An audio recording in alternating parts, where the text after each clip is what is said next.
Good morning, everybody. This is the start of day 2 for 52 by 52. This video is going to be 2 parts. The first part, I'd like to tell you how the first day and night concluded. And then the second part will tell you what I'm expecting out of day number 2. And also give you a little bit of background information or story or whatever about how I made the decision to travel by van. Day number 1 wound up being pretty cool. I had a problem with trying to get the van organized. My brother, he stepped in and volunteered, and he really helped out tremendously. We got rid of a lot of unnecessary things that initially I thought we would need for the trip, but then as we started looking at daily, usage of things, storage space, being comfortable, easy accessible things, we realized that there were certain things that we just didn't need, so we let those go, and he did an amazing job. He improved the bed, so it slept a whole lot better last night. But night number 1, we are in the Pinellas County, Florida area, and we had this dreamy idea of camping on the beach or sleeping on the beach. So we went to a local beach called Gandy Beach. A lot of the people go there. There's a little bit of greenery, a little bit of trees and stuff where if you want to park and be kind of secluded, you can park there, or you can park out on the sand right there at the water. We thought it would be a great idea. We started parking at the beach itself, the water itself on the sand, and I noticed that the water level, or the tide, or whatever you want to call it, was getting closer and closer, and I just didn't want to take the chance of waking up in the morning with us being submerged or stuck. So we decided to move the van into one of the little cubby areas that was secluded by trees and brush, and we thought that would be great. A beautiful idea, but the reality of it was it sucked for me. We didn't use electricity. We had the windows down and the doors open, and even the hatch open. I'd put up a curtain to give us a little bit of privacy. That way people, if they did come by, they wouldn't be able to look directly in on us. But that didn't stop the mosquitoes. So I got ate up by mosquitoes last night. I'm miserable.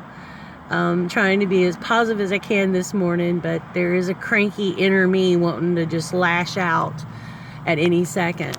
But so that's an interesting thing. And then it is a romantic idea to camp out on the beach and listen to the water and the seagulls. I heard some dolphins playing. But then you have this little nuisance that winds up becoming a huge problem, and that is sand. We got sand all in the van. Oh my gosh. We even got it up in the bed, even though we tried to be very careful, cleaning our feet off, taking our shoes off. We're traveling with a small dog, Bandit. He's a Chihuahua mix. We even tried knocking some of the sand off of his paws before we would let him in the van, and that didn't work. So today, day 2, and the second part of this little video, I'm going to organize my clothes now. That way I can know exactly, I'll have an inventory of what I have and what I need. And then the second thing I need to do today is get all the sand out of the van, clean everything, and number 3, figure out where we're going to stay at tonight, because I think I would like to stay in the city for the evening. It'd be closer and more convenient to the other things that we've got to do while we're in this area. But The beach idea, I'm not going to say 100% don't do it, but you really got to think about the fine details that go with camping on the beach and be prepared. I can mark it off the list that I did it. I didn't enjoy it, but I look forward to the other things that we're planning on doing. So here's for day number 2. I'm optimistic still. I'm loving the idea. My brother's traveling with me, so he thought I was crazy in the beginning, but now he's catching on. He's excited about it. Part of the reason I chose to do this is because I did go through a very bad separation, and I wound up losing the place that I was staying at. I didn't have transportation, and my income was limited. I had to have a way to go. I had to have a means to go. I have a daughter, and there was things that she likes to participate in, and she has friends that like to hang out with her, so the van was a good idea. I couldn't afford a truck, so the van also is, you can haul stuff in a van similar to what you can do in a truck. Not as much, but close to it. And it's better on gas mileage, when it comparing to a truck. So when it came time for me getting a vehicle, I chose it's a Chrysler Town & Country.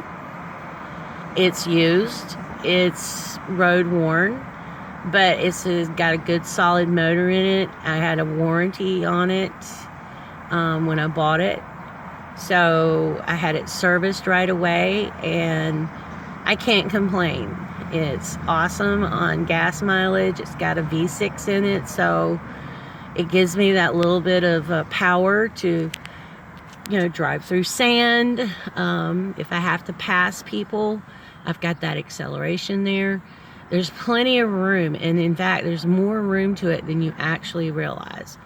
I took the middle seat out, the middle couch, and I haven't taken the back seats out. They're stowed away inside the floorboard, but there is a lot of storage in this van. I am very impressed. So if you're shopping, if you're considering doing something like this, I would definitely give you 2 thumbs up if you went with a Town & Country or similar. There's the Dodge Caravan, there's the Pacifica. It's just amazing how much planning and design they put into just storage and space inside these minivans. So but that gives you a little bit of back story of how I got to where I'm at. And now I'm off to start my second day. And I wish everybody well. And I want to thank everyone that has shared on YouTube and other websites the information and their experiences and their stories that they've shared has really prepared me for this. So I feel well educated and optimistic for day number 2. Until then, take care.